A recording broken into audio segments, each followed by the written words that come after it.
예배 오신 여러분 너무나 환영합니다. 다 함께 찬송가 95장 찬양하겠습니다.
교독문 54번 교독하겠습니다. 여호와께서 시온의 포로를 돌려보내실 때에 우리는 꿈꾸는 것 같았도다.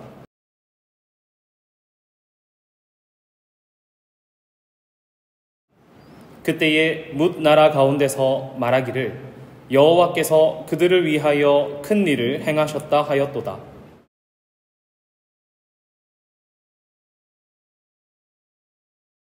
여호와여 우리의 포로를 남방 시내들 같이 돌려보내소서.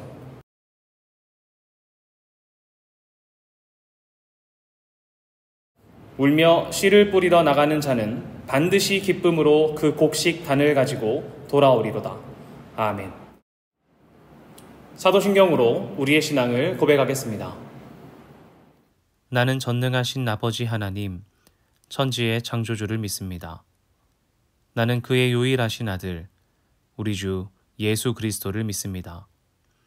그는 성령으로 잉태되어 동정녀 마리아에게서 나시고 본디오 빌라도에게 고난을 받아 십자가에 못 박혀 죽으시고 장사된 지 사흘 만에 죽은 자 가운데서 다시 살아나셨으며 하늘에 오르시어 전능하신 아버지 하나님 우편에 앉아 계시다가 거기로부터 살아있는 자와 죽은 자를 심판하러 오십니다.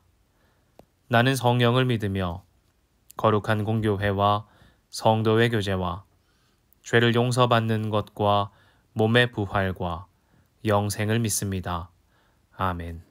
다 함께 찬송가 273장 찬양하겠습니다.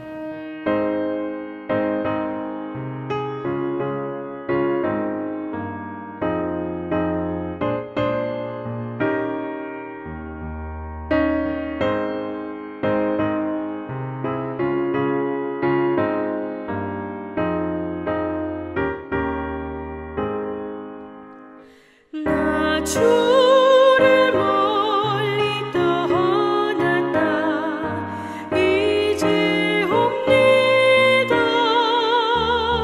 나 죄의 길에 시달려 주여 옵니다. 나 이제 왔으니 내 집을 찾아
기도하겠습니다.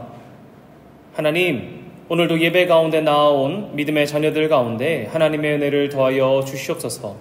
우리가 부활의 기쁨을 누리고 이 땅 가운데서 부활의 신앙을 가지고 살아가는 자들 되도록 하나님 우리 가운데 신앙과 용기를 더하여 주시옵고, 무엇보다 우리의 일상 가운데 부활의 신앙을 선포할 수 있는 기회 또한 더하여 주실 줄 믿습니다.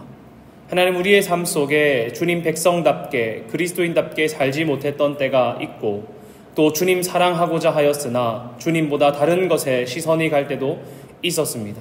하나님, 그러한 우리의 삶을 용서하여 주시고 주의 보혈로 깨끗게 씻겨주시고 십자가 붙들 수 있는 용기를 더하여 주시고 믿음 더하여 주셔서 우리의 어두운 일상 가운데에도 우리의 삶 가운데에도 빛 대신 주님만을 쫓아 살아가는 첸나이 한인장로교회 믿음의 식구들 되게 하여 주시옵소서. 우리의 일상 가운데 삶을 돌아보아 주를 발견할 수 있는 은혜를 더하여 주시고 주님께서 날마다 우리의 삶 속에 임하셨음을 기억하게 하여 주시며 주님 나와 함께 하시기에 이 땅 가운데 두려워하지 않고 담대하게 그리스도인다운 삶을 살아갈 수 있는 우리 되도록 우리의 삶을 허락하여 주시옵소서. 하나님, 간절히 소망하기로는 예배 가운데 오직 주님만 영광받아 주시고 예배 속에 영광받으시는 주님께서 우리에게 더하여 주시는 하나님의 기쁨이 가득하게 하여 우리가 주님 영광 돌리며 주님 높일 때에 받는 축복과 은혜를 누리게 하여 주시옵소서. 하나님, 세상 가운데에서 은혜 받은 자, 하나님의 복 받은 자처럼 살아갈 수 있도록 우리의 삶 가운데 주의 은혜를 충만케 하여 주시고 믿음의 선포를 할 수 있는 때를 허락하여 주시옵소서. 찬양과 예배 가운데 말씀을 듣고 기도하는 모든 순간 가운데 하나님 우리와 함께 하여 주시고 또 우리 속에 연약한 자들, 마음 상한 자들, 넘어진 자들, 무너진 자들이 있다면 주님 찾아가셔서 그들의 마음 가운데, 그들의 삶 가운데 힘과 능력을 더하여 주시고 하나님의 백성을 더하여 위로를 더하여 주실 줄 믿습니다. 말씀 가운데 힘을 더하여 주시고 표대를 발견할 수 있는 우리 되게 하셔서 주님 닮아가는 우리 되게 하여 주시옵소서. 예배 가운데 우리의 마음을 드립니다. 우리의 삶을 다해 주님께 엎드립니다. 주만 영광 받아 주시옵소서. 사랑합니다. 살아계신 예수님의 이름으로 기도합니다. 아멘. 함께 말씀 읽겠습니다. 오늘 본문은 요한복음 21장 1절부터 14절입니다. 그 후에 예수께서 디베랴 호수에서 또 제자들에게 자기를 나타내셨으니 나타내신 일은 이러하니라. 시몬 베드로와 디두모라 하는 도마와 갈릴리 가나 사람 나다나엘과 세베대의 아들들과 또 다른 제자 둘이 함께 있더니 시몬 베드로가 나는 물고기 잡으러 가노라 하니 그들이 우리도 함께 가겠다 하고 나가서 배에 올랐으나 그날 밤에 아무것도 잡지 못하였더니 날이 새어갈 때에 예수께서 바닷가에 서셨으나 제자들이 예수이신 줄 알지 못하는지라. 예수께서 이르시되 얘들아 너희에게 고기가 있느냐 대답하되 없나이다. 이르시되 그물을 배 오른편에 던지라. 그리하면 잡으리라 하시니 이에 던졌더니 물고기가 많아 그물을 들 수 없더라. 예수께서 사랑하시는 그 제자가 베드로에게 이르되 주님이시라 하니 시몬 베드로가 벗고 있다가 주님이라 하는 말을 듣고 겉옷을 두른 후에 바다로 뛰어내리더라. 다른 제자들은 육지에서 거리가 불과 한 50칸쯤 되므로 작은 배를 타고 물고기를 든 그물을 끌고 와서 육지에 올라보니 숯불이 있는데 그 위에 생선이 놓였고 떡도 있더라. 예수께서 이르시되 지금 잡은 생선을 좀 가져오라 하시니 시몬 베드로가 올라가서 그물을 육지에 끌어올리니 가득히 찬 큰 물고기가 153마리라. 이같이 많으나 그물이 찢어지지 아니하였더라. 예수께서 이르시되 와서 조반을 먹으라 하시니 제자들이 주님이신 줄 아는 고로 당신이 누구냐 감히 묻는 자가 없더라. 예수께서 가셔서 떡을 가져다가 그들에게 주시고 생선도 그와 같이 하시니라. 이것은 예수께서 죽은 자 가운데서 살아나신 후에 세 번째로 제자들에게 나타나신 것이라. 아멘. 반갑습니다. 첸나이 한인장로교회 믿음의 식구 여러분, 우리 지난 부활절을 보내고 한 주간 어떻게 보내셨습니까? 부활의 기쁨이 충만한 한 주가 되셨습니까? 아니면 부활절의 기쁨을 보내고 다시 평온한 일상으로 돌아오셨습니까? 아마 이렇게 물어보면 대부분 후자에 가까우실 것 같습니다. 우리에게 일상이 있고 주일의 기쁨을 보냈으면 다시 일상으로 돌아오는 것이 당연한 일이기 때문이기도 하지요. 이렇게 질문하면 마치 일상으로 돌아온 나의 삶이 잘못된 것처럼 느껴지기도 하는 것 같아요. 강단에 서서 부활의 기쁨을 주일에만 누리고 왜 일상에는 누리지 못합니까? 이렇게 외치면 어떤 마음이 듭니까? 하나는 부활의 기쁨을 날마다 누리지 못하는 나의 삶을 좀 책망하는 마음도 있고, 또 하나는 부활의 기쁨을 날마다 누리는 신앙인이 되고자 갈망하는 마음이 생길 수도 있겠지요. 그러나 저는 여러분의 신앙이 녹아든 일상의 삶이 책망으로만 가득 차지 않기를 바랍니다. 열심히 예배하고 열심히 말씀 따라 살기로 노력하는데 시도하고 도전하는 것보다 잘하지 못한 것 때문에 스스로를 자책하는 것은 옳지 않다고 생각해요. 분명 내가 열심히 말씀 따라 살기로 결정하고 도전하고 했는데 그러지 못한 부분이 있지 않습니까? 그런데 그러지 못한 부분만을 기억하고 스스로를 책망하는 것은 조금 마음이 아프다는 겁니다. 물론 스스로를 돌아보아 모자란 부분을 보다 더욱 열심히 뜨거운 마음을 가지고 도전하고 채워나가려고 하는 것이 틀린 것은 아닙니다. 다만 그리 살지 못했다는 책망만 가지는 것은 문제라는 것이죠. 그래도 목사로서 우리가 날마다 이 부활의 기쁨과 주님과 동행하는 이 삶이 기억하고 우리의 삶에 사라지면 참 좋을 것 같습니다. 여러분, 여행 가시면 어떤 것 기대하십니까? 여행 가시면 어떤 것을 기대하고 여행을 가시냔 말입니다. 어떤 분들은 휴양으로 가는 거니까 좋은 리조트, 호텔, 맛있는 음식, 아니면 그 나라의 랜드마크를 돌아보는 걸 좋아하는 사람도 있고요.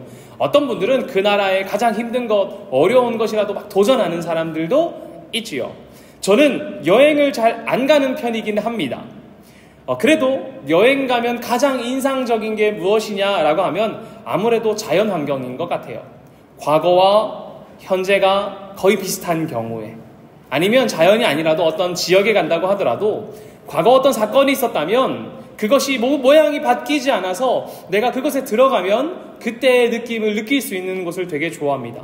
예를 들면 영국이나 유럽 이런 데 가면 100년 전의 거리와 지금의 거리가 큰 차이가 없다고 하더라고요. 그래서 사진을 이렇게 비교해보면 거의 비슷한 거예요.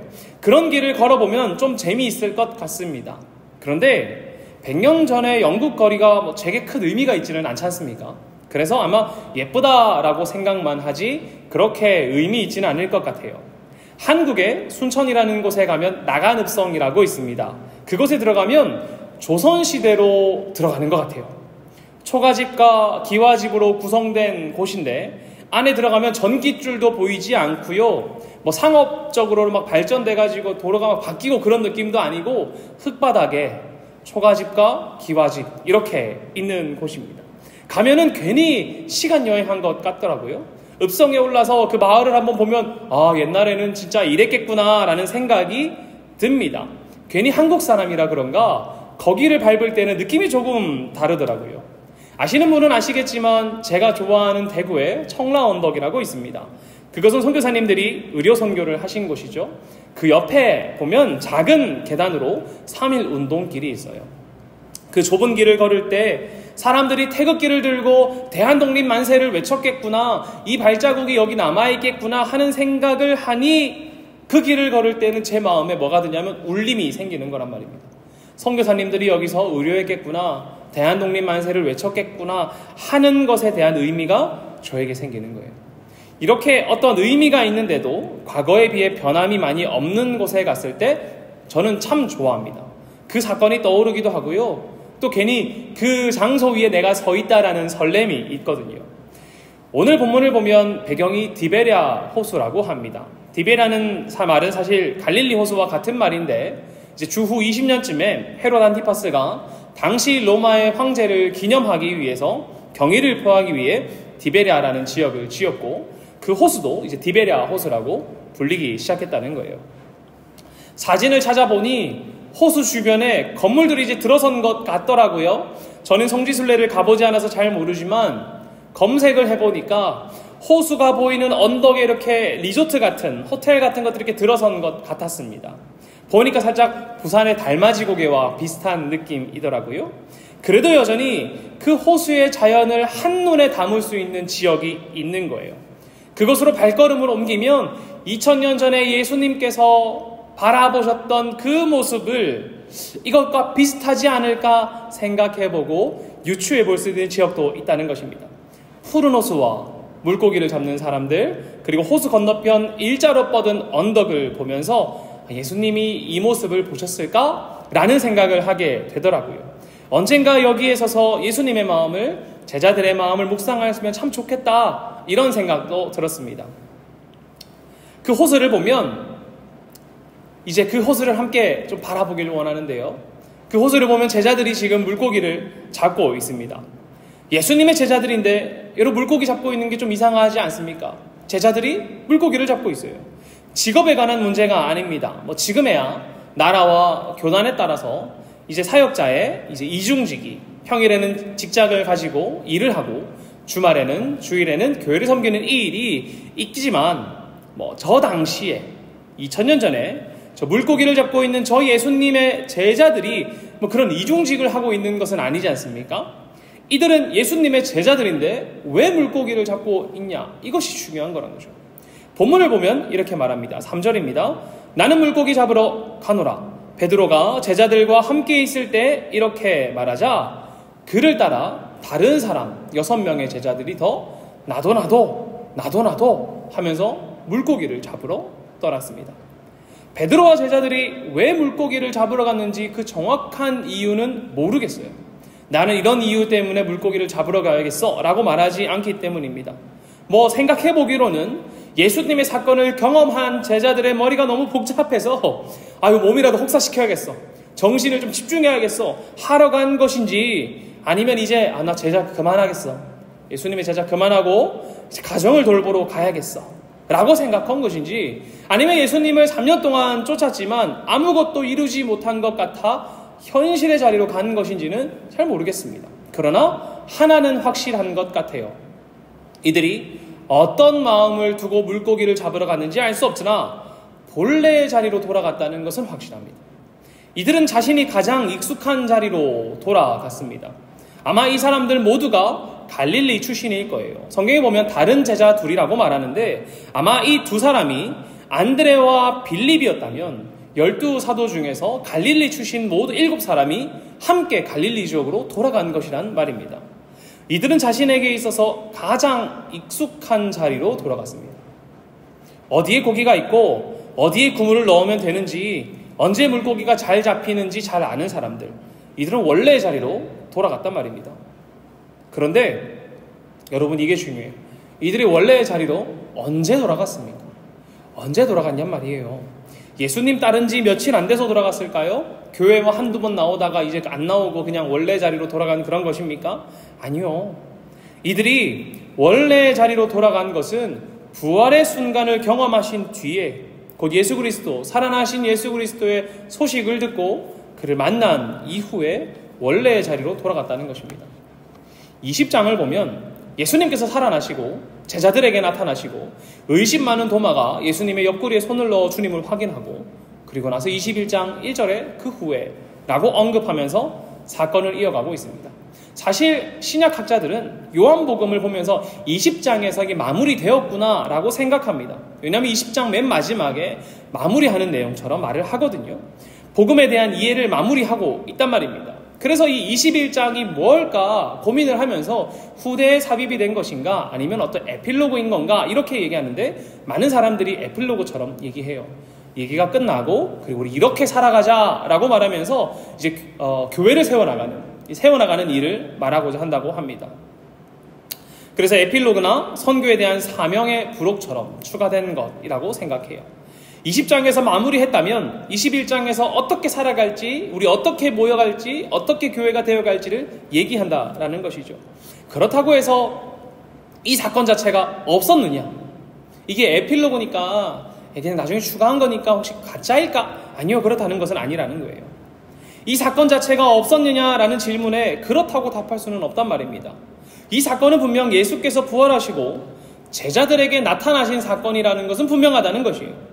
이 사건의 순서가 언제였는지가 중요한 것이 아니라 주님께서 제자들에게 나타나셨는데 그때가 부활하신 예수 그리스도의 소식을 들었고 혹은 그를 만난 이후라는 것이 중요한 것입니다.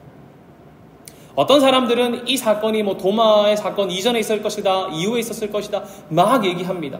그러나 중요한 것은 예수 그리스도의 부활의 소식을 듣고 혹은 만난 이후에 일어났다는 거예요. 이 말을 다르게 말하면 제자들은 부활하신 예수님의 소식을 들었거나 아니면 오신 주님을 만난 이후에 물고기를 잡으러 갔다는 것이죠.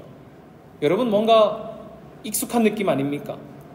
부활의 주님의 소식을 들어도 부활하신 주님을 만나도 원래의 자리, 물고기를 잡는 자리로 돌아간 것이 어찌 보면 우리와 동일할지도 모른다는 것입니다.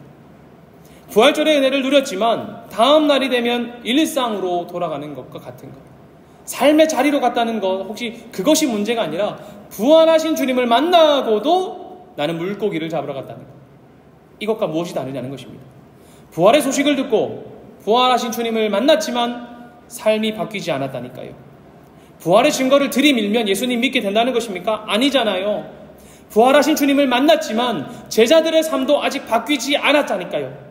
그렇다면 우리의 삶이 바뀌는 신앙으로까지 나아가는 그것은 어떻게 해야 된다는 것입니까?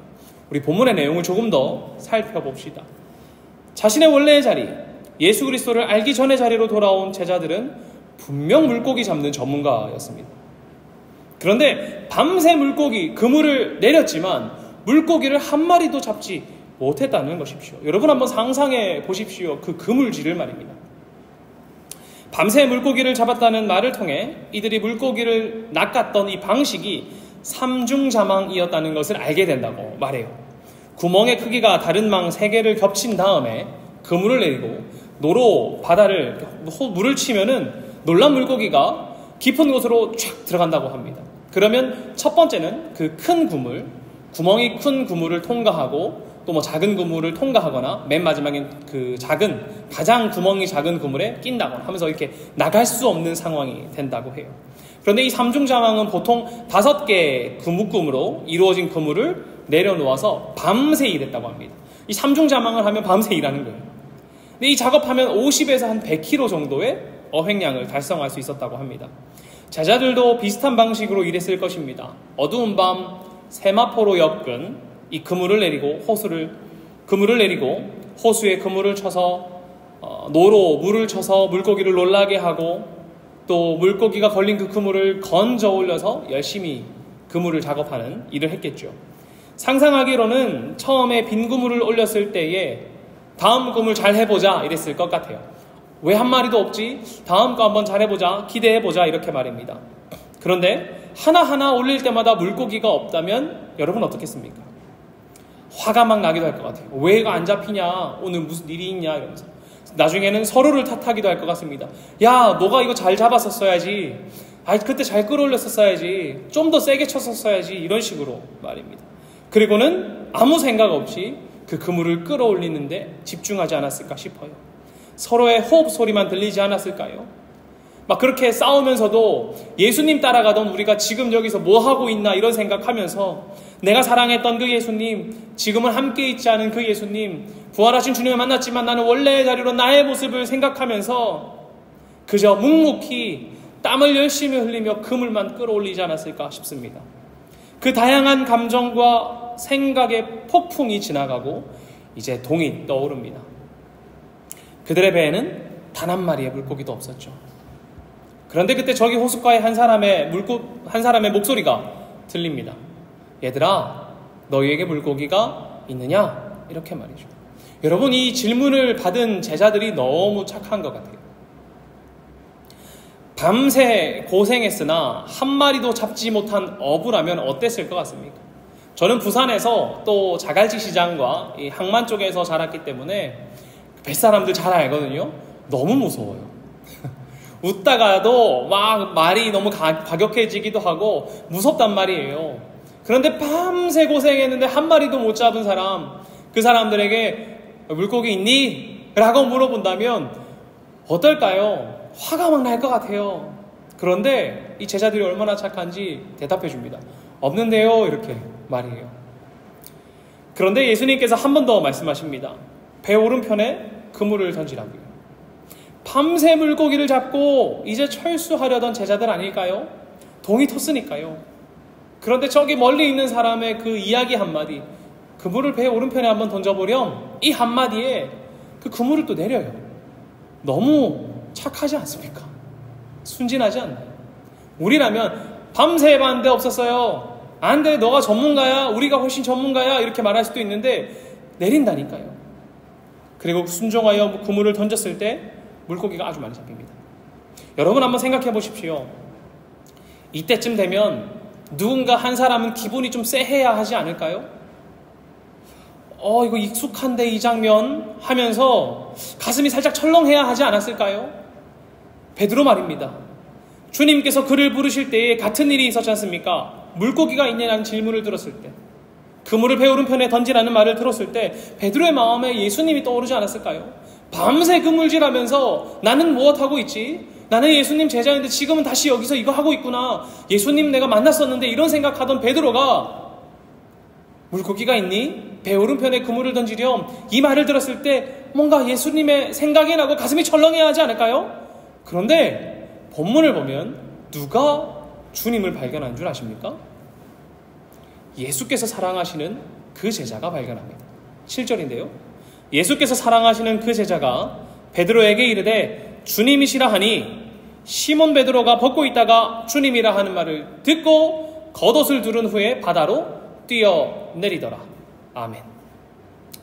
예수께서 사랑하시는 그 제자가 베드로에게 주님이라 말합니다. 그리고 주님이라는 그 말을 들은 베드로는 총알처럼 겉옷을 두른 후에 주님께로 달려갔습니다. 요한이 주님이라는 깨달음을 얻고 베드로는 그 음성에 즉시 달려갔다는 것이죠. 여러분, 저는 이 장면에서 밤새 씨름했던 베드로의 마음을 조금이나마 느낍니다. 그가 여전히 주님을 사랑하고 있다는 것을 말이죠. 밤새 물고기 잡으면서 저는 베드로가 예수님 생각했을 것 같아요.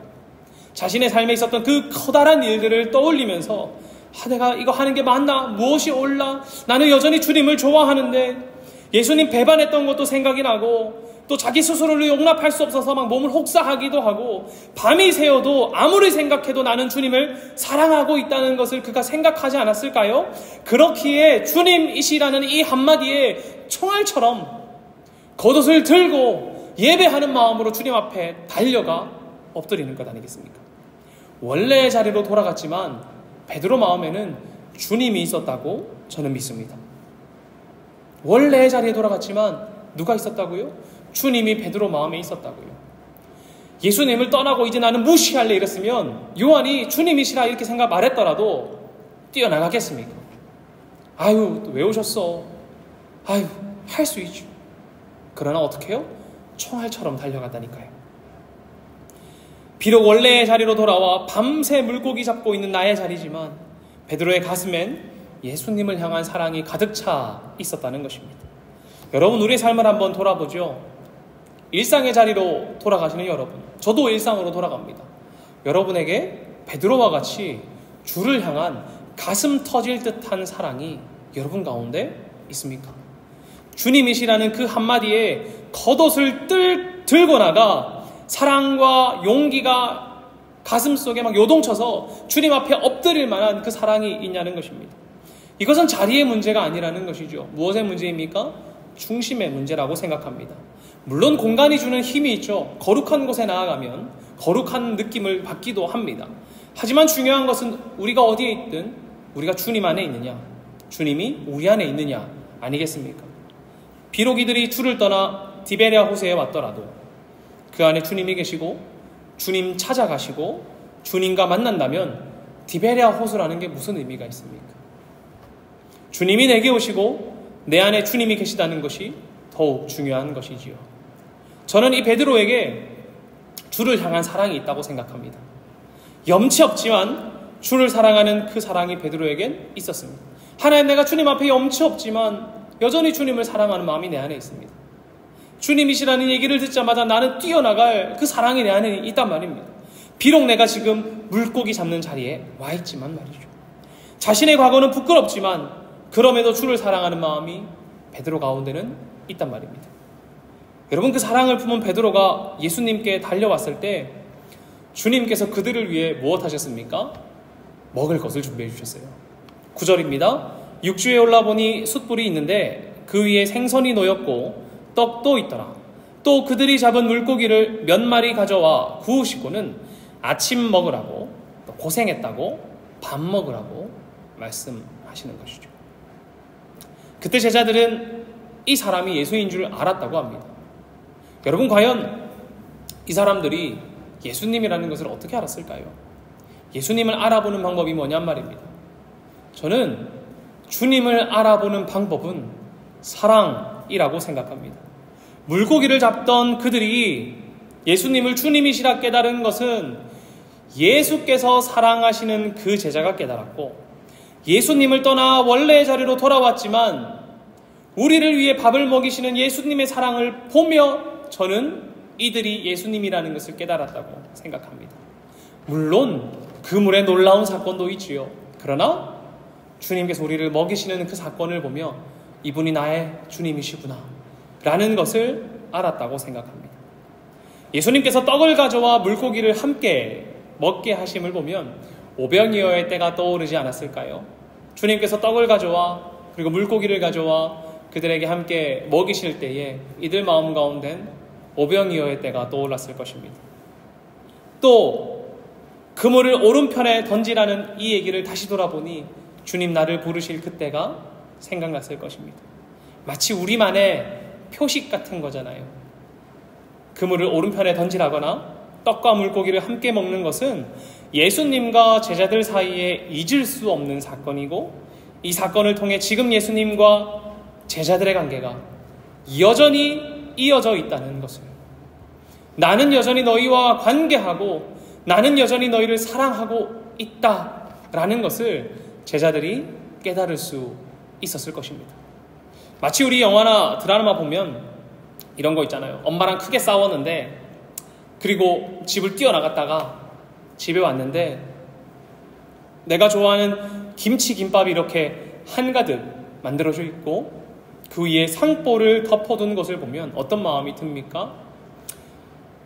엄마랑 나랑 막 싸우고 나도 엄마한테 막 큰 소리하고 뛰어나갔는데 엄마가 여전히 나를 사랑하는구나 라는 것을 느낄 수 있잖아요. 내가 좋아했던 거, 나와의 사건이 있었던 무언가를 엄마가 여전히 준비해 주시는구나, 이렇게 말입니다.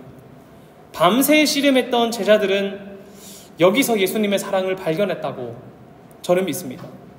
그리고 그 사랑을 발견했을 때에 이들의 삶이 변해요.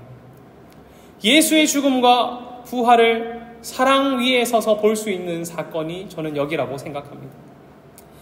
사랑이 삶을 바꾸는 것을 예수님은 분명히 아셨습니다. 사랑이 삶을 바꾼다는 것을 주님은 아신다는 거예요.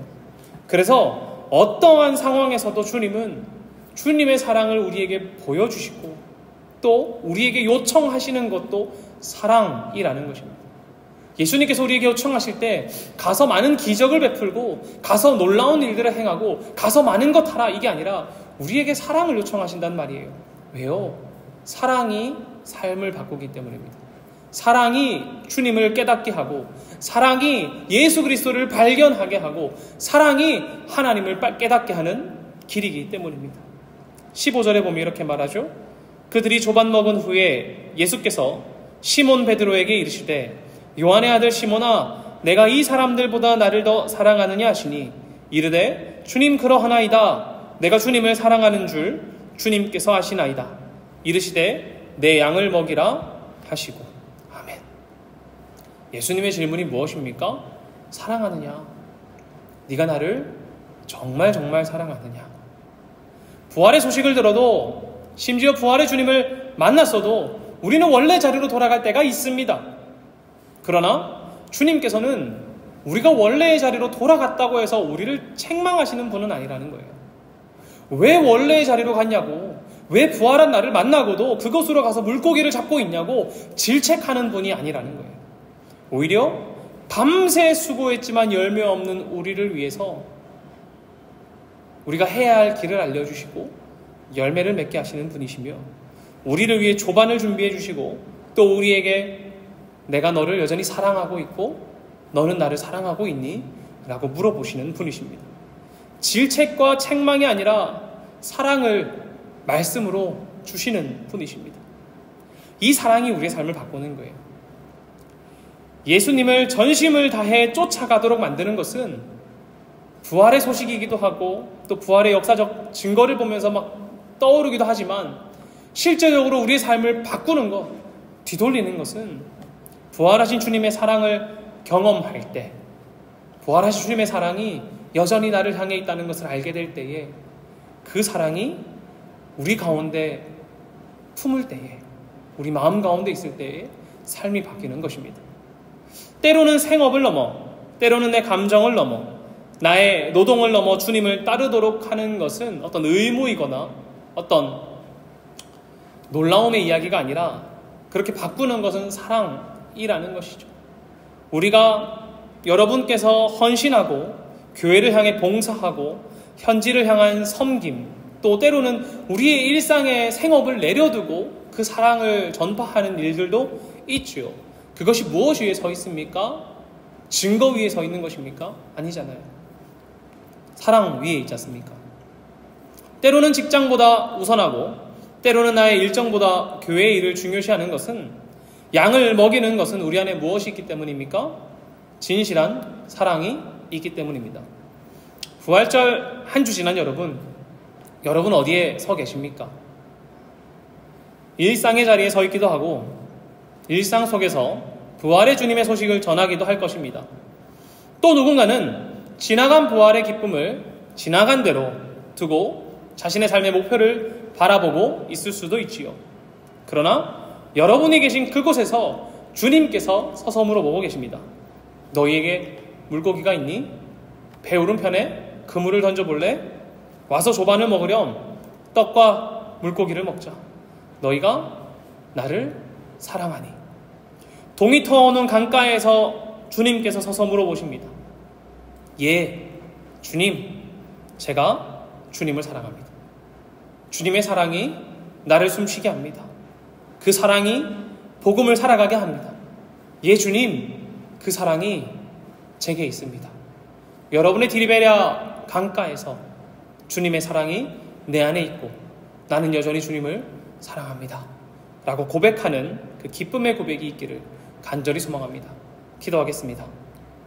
하나님, 부활의 기쁨을 맛보고도 우리는 다시 디베랴 호수로 우리의 원래의 자리로 돌아와 밤새 그물과 씨름하고 있습니다. 아무 열매 없는 그 그물질 가운데 주님 찾아오셔서 너희에게 물고기가 있니? 그물을 배 오른편에 던지렴. 말씀하실 그때에 주님께서 사랑하시는 그 제자와 같이 주님께서 내게 찾아오셨다는 것을 깨닫게 하시고, 또 겉옷을 들고 뛰어나간 베드로와 같이 우리의 겉옷을 들고 주님께로 달려나가 주님, 내가 주님을 사랑합니다 고백하는 우리 되게 하여 주시옵소서. 떡과 물고기를 준비하신 예수 그리스도의 마음을 보며 주님께서 여전히 나를 사랑하고 계시구나, 주님께서 여전히 나와 함께하고 계시구나, 부활하신 주님의 사랑이 여전히 나를 향해 있구나 라는 것을 발견하여 그 사랑이 우리의 삶을 바꾸고 그 사랑으로 숨쉬고 그 사랑을 쫓아 살아가기로 결단하는 우리 되게 하여 주시옵소서. 사랑합니다. 살아계신 예수님의 이름으로 기도합니다. 아멘.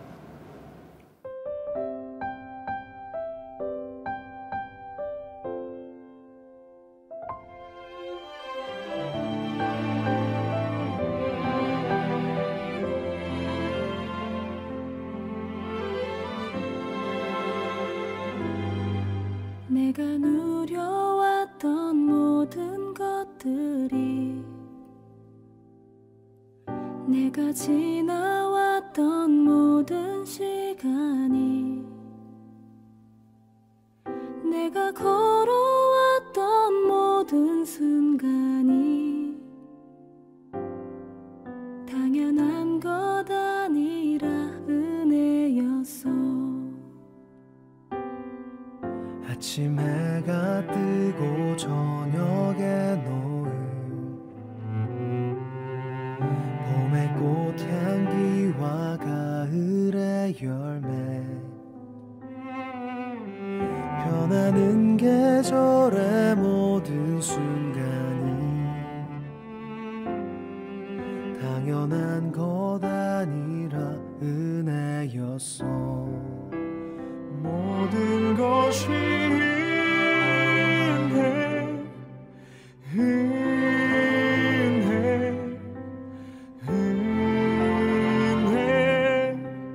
한없는 은혜 내 삶에 당연한 건 하나도 없었던 것을 모든 것이 은혜였어.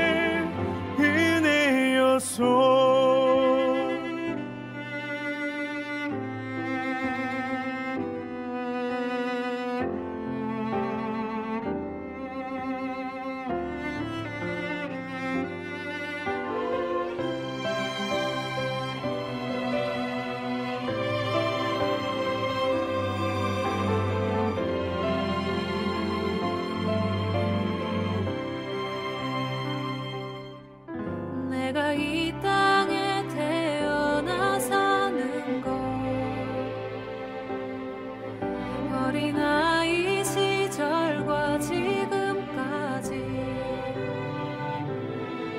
숨을 쉬며 살며 꿈을 꾸는 삶 당연한 것 아니라 은혜였소. 내가 하나님의 자녀로 살며 오늘 찬양하고 예배하는 삶 복음을 전할 수 있는 축복이 당연한 것 아니라 은혜였소. 모든 것이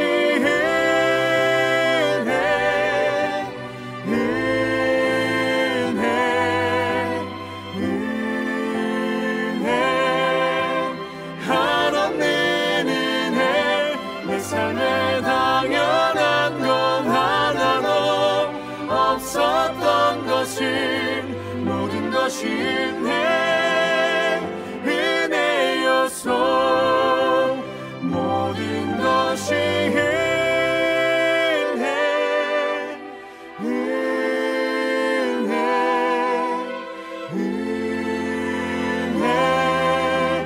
한없는 은혜 내 삶에 당연한 건 하나도 없었던 것을 모든 것이 은혜였소.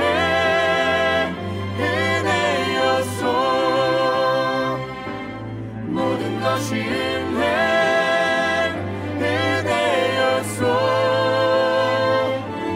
모든 것이 은혜였소.